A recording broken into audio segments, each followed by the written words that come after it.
Dragovich, Kravchenko, Steiner.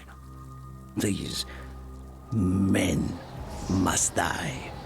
Welcome to DX Plays Call of Duty Black Ops 1. This is one of my favorite games, probably. I played it earlier this year in preparation for the Black Ops 4 video, and I gotta say, 1 through 3 I ended up loving.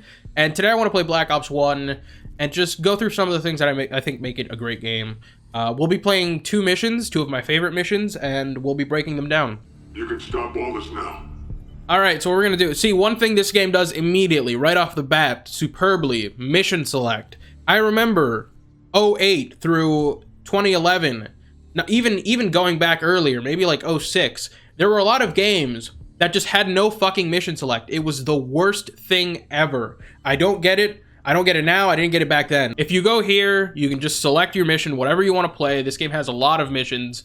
I wanna say that I remember the missions in Black Ops 1 the most distinctly. But for these missions here, like Vorkuta to me is an iconic Black Ops, or just an iconic Call of Duty mission.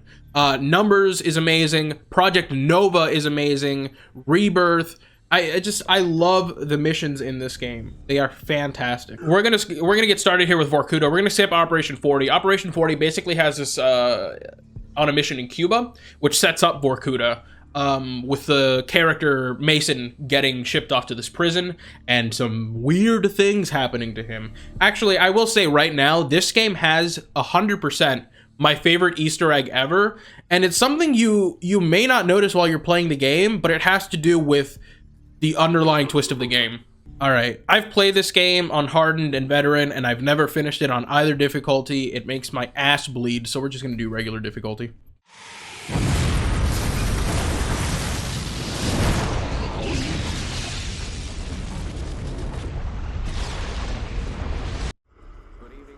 It was a setup. They knew we were coming. That bastard Dragovich. The Russian. He was behind everything. Where did Dragovich take you? Russia. A labor camp. Oh, a hellhole called Vorkuta. Oh my God. What did they do to you, Mason? What didn't they do?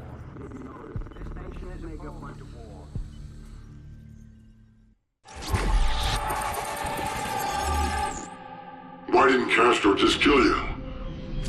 Why did he give you to Dragovich? Because Castro and Dragovich were working together. Yeah, you were a gift. Yeah. Right. Where did Dragovich take you? Vorkuta. I had to fight. Just to survive. What happened in Vorkuta, Mason? I was on my own. Almost a year. Think, Mason. What did they do to you? I'd given up hope of ever getting out. But Viktor Reznov found a way. I love the way that this campaign splices its story together, because it's sometimes not told in linear fashion. Right, American. Viktor Reznov. My friend.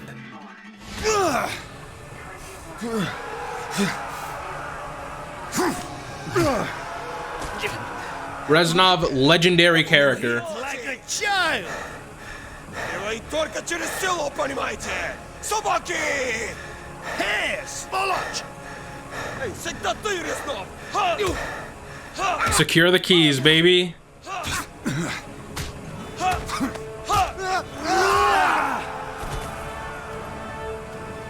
Reznov. Mason, every journey begins with a single step. This is step one! Secure the keys! Now, we take Vorkuta! What is step 2, 3? Get fucked, asshole. I love killing all these guys. Like, I always got in my way to kill these guys. Get fucked, assholes. I love how Reznov stays, too. Oh, it's the big man. Allow me to introduce Sergei Kozin, the monster of Megadon. I'm glad you're a friend, Sergei.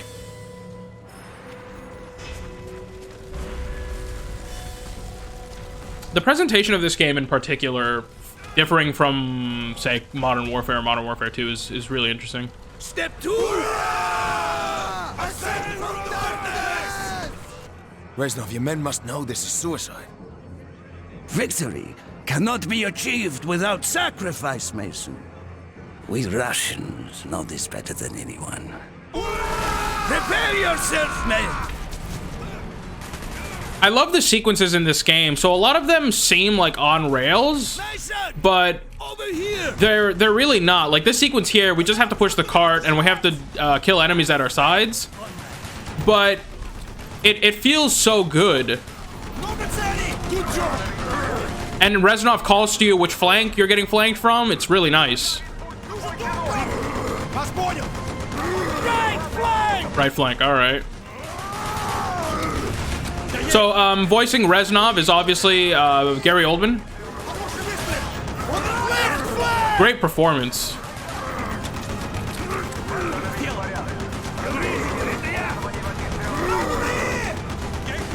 All right. You can lean in this game as well. I love leaning in this game. It's not quite as, you know, leany as like Rainbow Six or anything like that, but it gets the job done, and it's a good tactical mechanic, especially in the campaign if you're playing on harder difficulties as well. Get fucked, communist cocksuckers.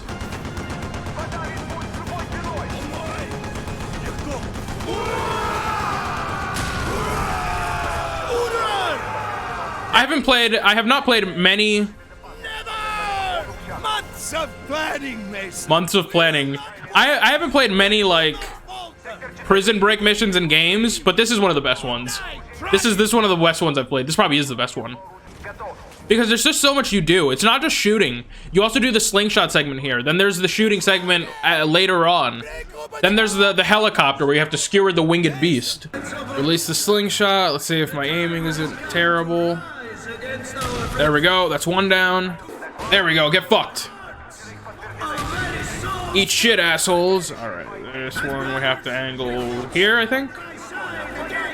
There we go. Now we have to get a shotgun. Arm yourselves, comrades. Reinforcements will soon arrive to defend the main armor. Okay. Just as we planned. How do we achieve step 5? Mason's weapon will soon be ready. Shoot the lock, Mason. Hoorah! Forward, man! Now, obviously, in Call of Duty games, you can pick up other weapons. So if I wanted to pick up the AK-47 here, I could. Enemy RPG.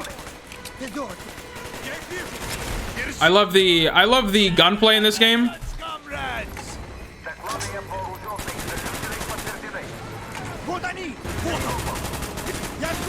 The chopper is here. Good. How is this good? Because it is as we wish. Step 5! Skewer the winged beast. Quickly, Mason. I love this mission. This entire game.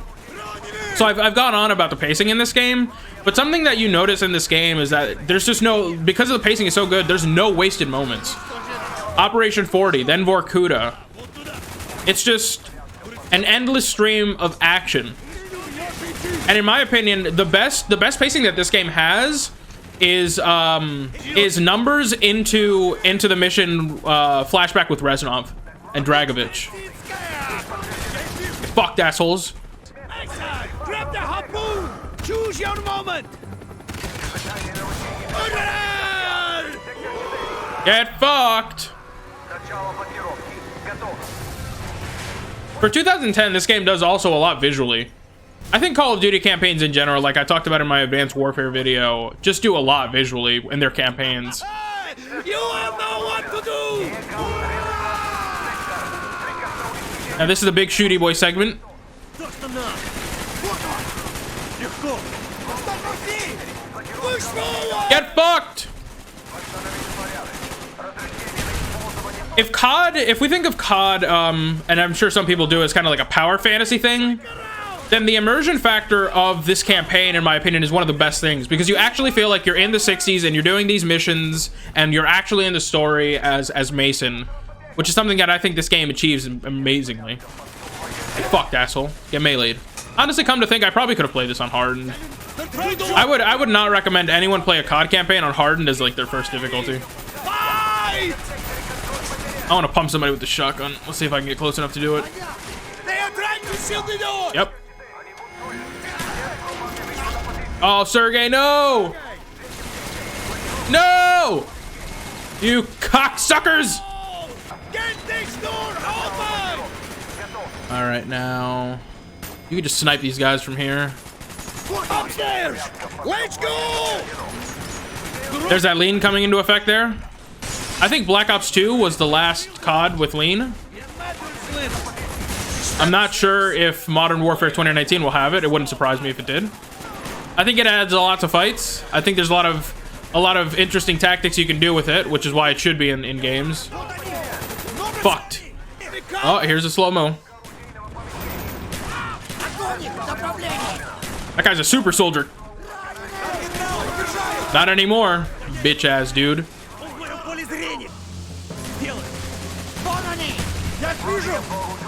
This grenade launcher is dope. How hard is this game? Yeah, considerably harder. If I was playing this on hardened, I would have died like 17 times by now. Mason, grab that minigun. Hell yeah. Good work, Mason. I love how it's just called Death Machine. Hey, yeah, I'm about to rain death on these fucking commies. Let's go, baby. There's a movement penalty with the turret that I like a lot. Nothing is free in this game. That's what I like. Like, you have to work for everything. You have to work to get kills. You have to work to win your gunfights if you're getting swarmed. Oh, those are the prisoners. Get fucked, Tachanka. I love this mission also in the context of the story for what it means for Reznov. Reznov is probably one of my favorite game characters.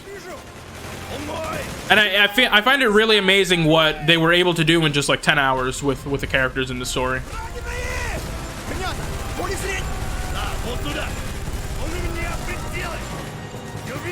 No more cocksuckers. See, these are explosions, but explosions done right, in my opinion, where it's not just happening for no reason at all. If you're gonna have explosions like this in a prison escape, it would make the most sense. Yeah, burn this place to the ground. Because no one wants to come back. We don't want to come back here. We're not trying to leave. Get fucked, RPG cocksucker. I love how in addition to having a limited ammo, there's also a heating, an overheating mechanic on the minigun.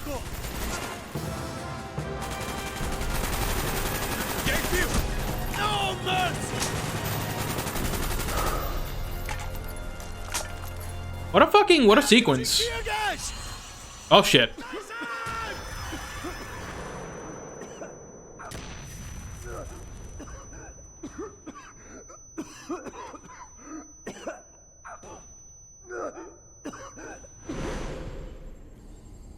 They used tear gas. I couldn't breathe. You never left me.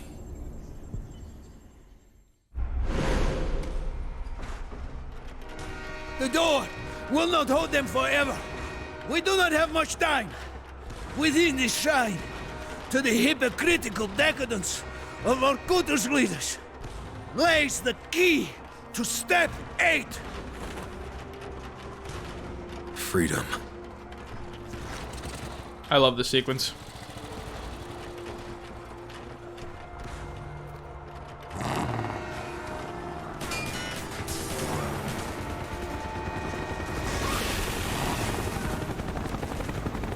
Okay, boys. Come on, Mason! Faster! Faster! All right, baby. Hurry, Mason! There we go. Get fucked. See, this is COD trying to do everything and winning and winning at it, because it's trying to do a chase sequence, right? It's trying to do chase sequence. It's also trying to do shooting during that chase sequence. It's ultra scripted in the sense that you can only go so far on the road. You can't. It doesn't operate like a real car, but it's enough to get the vision off right correctly. It's enough to immerse yourself in it actually happening. Jump on the truck!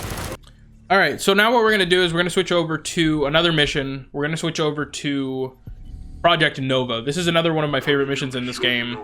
So after Vorkuta, that's the last you see of Reznov. That is true and untrue. If you've played the campaign, you know why.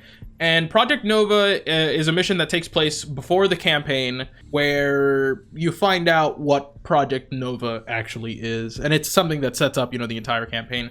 I've said that the campaign in this game isn't told linearly. It's part of it is told in linear fashion, but you're constantly going back. You're constantly going back to Mason's perspective, and in this mission, you go back to Reznov's perspective. The way that this game presents its campaign, with you stuck in the chair for most of it and recalling things, is an interesting way to bookend a game, which I don't see as a setup in many games, and it's probably why it works so well in this game.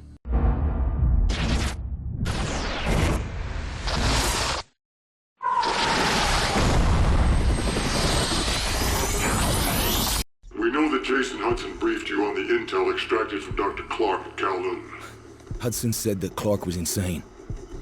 Paranoid. Fixated with numbers. Clark created Nova 6, a nerve toxin that can rupture a body in seconds. Dragovich's second in command, Kravchenko, tests it in Vietnam. On them? On us? On his own? He doesn't care.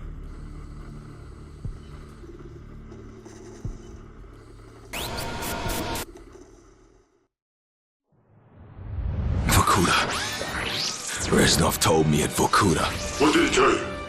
Mason, listen to me. It was a long time ago. Far away. Dragovich, Steiner, Kravchenko, all must die. But he told me what they did. What kind of men they were. Why they all must die. My father was a musician in Stalingrad. During the German occupation, the sound of his violin filled the air with magnificent music. Korsakov, Stasov, many of the great nationalist composers. To my countrymen, it was a symbol of hope. To the Germans, it was a symbol of defiance. Even now, his music still haunts me. The Nazis slit his throat while he slept. Collaborating with any Nazi is a betrayal against all of Mother Russia. Dragovich, Kravchenko were not troubled by such matters. They look only to advance their own interests and agendas.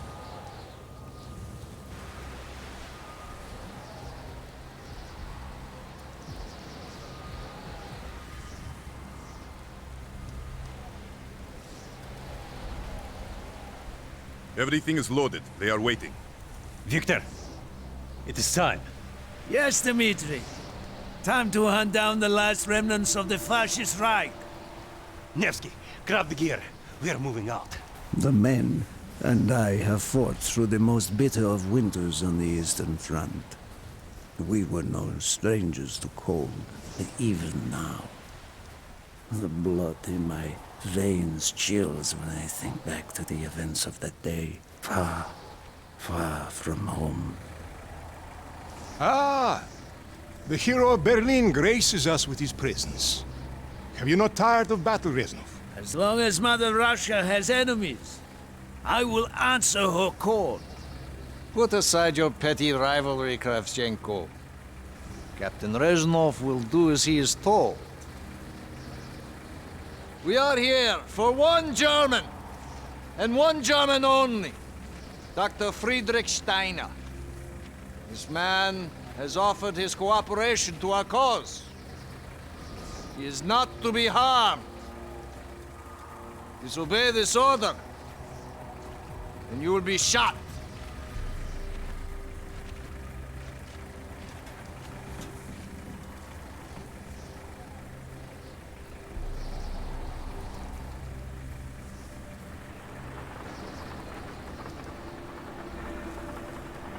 Really great setup to this mission. Obviously in the past, which the game communicates very well, takes place in 1945 as opposed to the game taking place in 1968. When the German occupation began, he and his lapdog, Kravchenko, left my men and I hopelessly outnumbered. Promises of reinforcements were made. But not kept. Dragovich and Krachenko are opportunists. Manipulators. They are not to be trusted, Dmitri. Dmitri Petrenko was one of the bravest men I have ever known. He fought by my side from the siege of Stalingrad to the fall of Berlin. The wounds he sustained, ensuring our victory, should have earned him a hero's welcome to Russia. But Stalin had little need for heroes. The German must not be harmed. We need Steiner alive. Now move, both of you. Let's go. It is good to fight by your side once more. Yes, my friend. I love that this is a game set in the 60s, but it gives you a taste of World War II.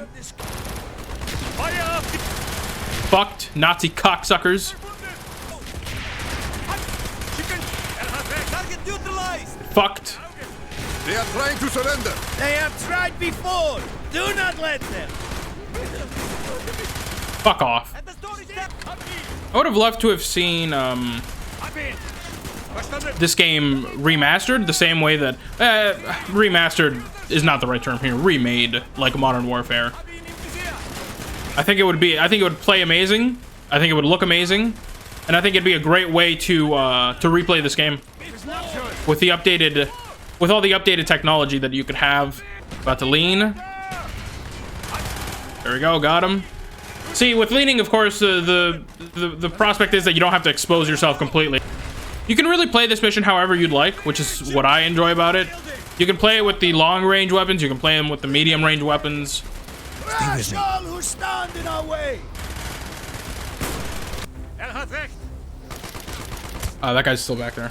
Chew on this fuckhead. Yeah, I don't think that guy's firing anymore, bitch. What I appreciate about this mission as well, like I said, is that anytime you go back to a World War II sort of environment, you have to get the weapons right. Ah, I died, shit. I think that was... Something you notice in this game is that is kind of absent from other COD games is flinch. And this game has quite a bit of it, but I think it works because it deters you from just running in and like killing everyone with no repercussions at all. I like in this game too that it is forgiving at times. You can take moderate amounts of damage, enough to run away, not enough to instantly die. Oh my, Nazi scum! I've said about the pacing about 1 billion times, but pacing is so important for a game. You cannot have a game that drags out with a terrible combat loop. It just doesn't work. So this game keeps everything going, and if something's not working, man, it gets off that shit quickly. After this mission, do you think we will go home? I hope so, Dmitri. I hope so.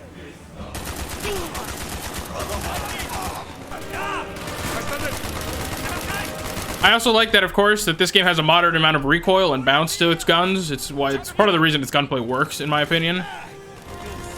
I'm not really a fan of a lot of gunplay in Call of Duty, but this one works.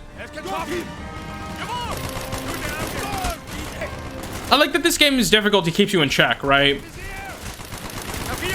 And if they see you, then they see you. That's just it.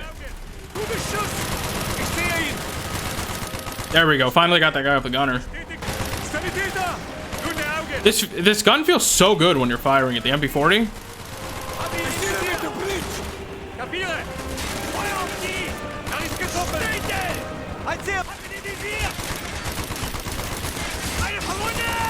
I like that this is a game where it forces you pretty much to use the aim down sights. I feel like if you're gonna have aim down sights in your game, then it should be probably your primary fire mode. Oh my. It should be your primary fire mode in your game, and you should promote it as much as possible. You can hip fire people in this game, in the campaign anyways. You can hip fire people in the campaign, but it's never as effective as using the aim down sights. Friedrich Steiner. Do not point that weapon at me, Russian dog.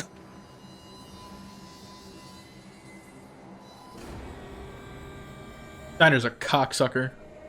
You will take me to Dragovich. As I looked into the German's eyes, I saw all the evil of the fascist Reich still burning strong.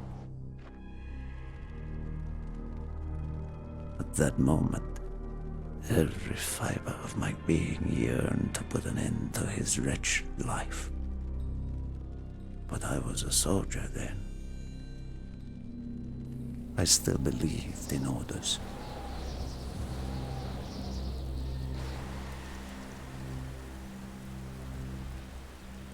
Reznov, bring your men! What is here that is so important? General Dragovich wishes to make a name for himself. He believes this outpost houses something of great value to the motherland. Dragovich and Steiner are talking like old friends. I do not like this, Reznov. No, I, Dmitri. We must hurry. You're There not are Germans who would sooner see it destroyed than captured. You assured me there would be no problems.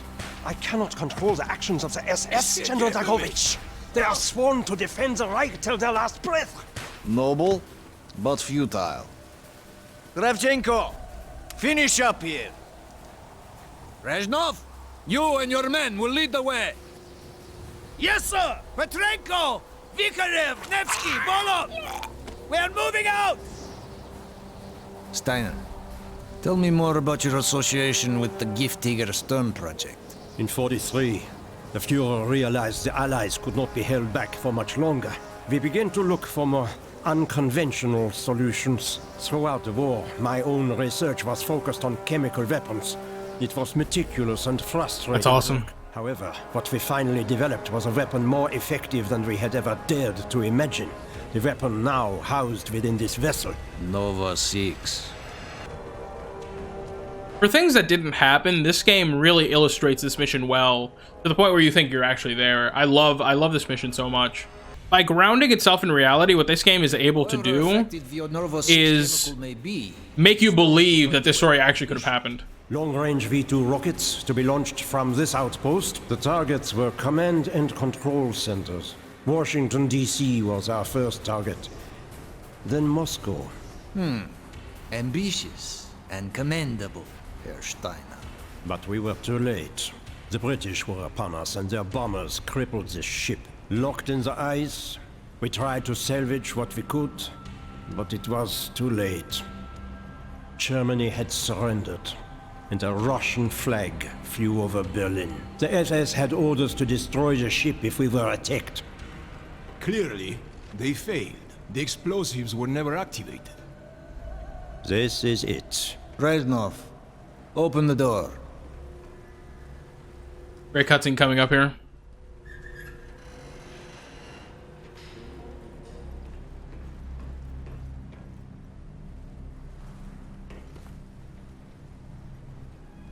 We had found what we were looking for.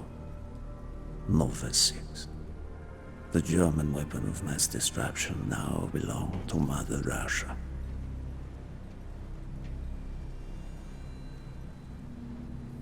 Or so it seemed. Our victory was to be short-lived. Dragovich wanted to see the effects of the poison firsthand. It was also an opportunity to remove a thorn in his side. I had long known of their distrust, what kind of men they were. It was a betrayal I should have foreseen.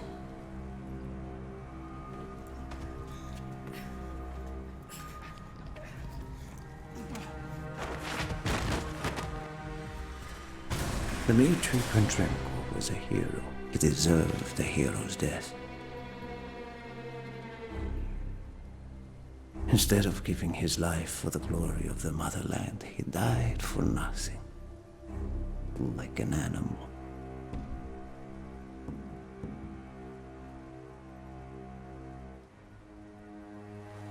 He should have died in Berlin.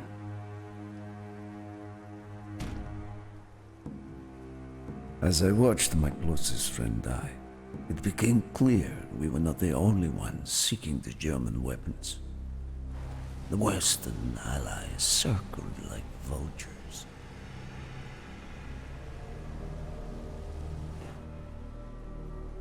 Of course, Dragovich, Kravchenko, and Steiner scattered like rats, leaving me to contend with the British. British commandos assaulting our positions! Go! Find our way out! All right, here we go. Here we go. I will arm the explosives! We will plunge this vessel into the depths of hell. We cannot let either side possess this terrible weapon. What this game does, again, really well with its weapons is that it's not the cleanest presentation on its weapons. Like, you could have a cleaner animation here. You could have a better looking character model. But then that wouldn't sell the effect as well as this one does.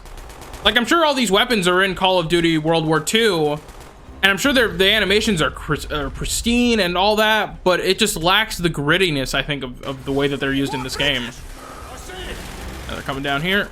We can't hold forever! Armed explosives, Reznov!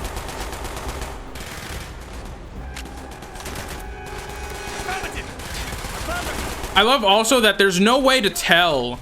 There's no way to tell where you're being fired at except through the light of the bullet tracers and the muzzle fire. So it's a dark environment, and you can really only see it because you're being fired at. See, like, there's a guy up there. We know there's a guy up there because of his muzzle flash. I love this sort of escape sequence again, where you just have to get the fuck out. Like, that's the goal. Just get the fuck out.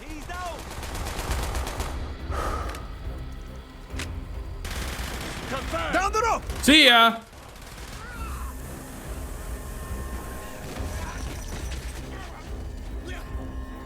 Go, Reznov! Go! I had destroyed the Nova 6 shipment and prevented it from falling into the hands of the British. But I was a fool to think that the threat was over. It was only after I was captured and sent to Vorkuta that I learned of Dragovich's true intentions. He will die before he gives up on Nova 6.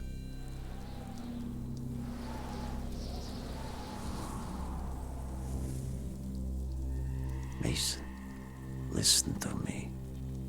We are running out of time, my friend. Can you trust your leaders to destroy it? Or do you think they will use it? The flag may be different, but the methods are the same. They will use you as they used me. You must decide. Decide what you think is worth fighting for. Dragovich, Kravchenko, Steiner. These men must die. All right, so we're gonna cut it off here. We're going to wrap it up here, guys. But before I go, I just want to say a couple things about this game. The mission that we just played, I think, is absolutely amazing. This game doesn't skip beats, and it doesn't waste time on things that aren't important to its story. Even I think the weaker missions, like, I'm not the biggest fan of the mission with Weaver and Hudson, at least not the entire mission. I love parts of it, but not the entire thing. Even those, the formula at this point in Call of Duty's history was just to do things as well as it could, and as convincing a fashion as it could.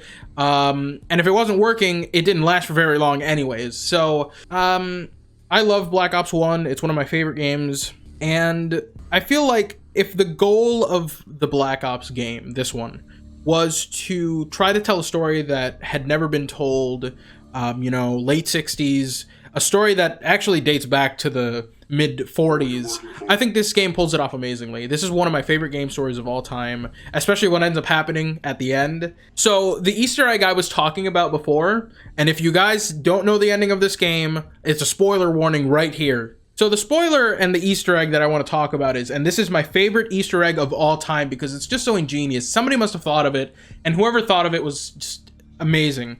So in the Vorkuta mission, if you shoot, in the game itself, if you shoot your allies, you die and you get the penalty, don't shoot your enemy, or don't shoot the friendlies. In the Vorkuta mission, if you shoot Reznov enough, you get the same thing, of course. And the game kills you and it's game over. Now, in the later missions in the game, if you shoot Reznov, nothing happens. And of course, nothing happens because Reznov's not really there. It's amazing. It's just amazing. Whoever thought of that as an Easter egg is a genius. That's my favorite Easter egg ever. Because it's an Easter egg that plays into the story, right? It plays into the story, and if you shoot, you should know that things are kind of off with Reznov at a certain point, but if you shoot Reznov and that's something you pick up and notice, then you deserve to know the twist before it even happens. That's how fucking great this game is. I absolutely love Black Ops 1. So, I'm gonna end it here, guys. Love this game. I can't say enough positive things about it. If this video gets 500 likes, I will play another Call of Duty. Suggest some in the comments if you guys want to, if you're on YouTube. Peace out, guys. Take care.